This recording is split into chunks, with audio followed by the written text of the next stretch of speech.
Welcome to a Foxy Tech Tips tutorial on zooming in and out on your Apple Watch. If you find this tutorial helpful, please consider subscribing to my channel and liking the video. You're probably watching this video because you accidentally zoomed in on your watch and now you have no idea how to fix it. To zoom out or in, all you have to do is double tap on the watch with 2 fingers when it is unlocked. This will zoom out if you are zoomed in, and will also zoom in if you were in normal view.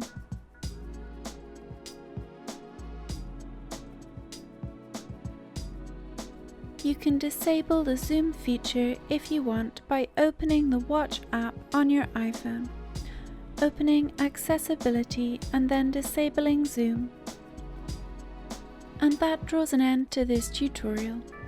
Please like the video if you found it helpful and subscribe to Foxy Tech Tips for more Apple Watch tips and tricks.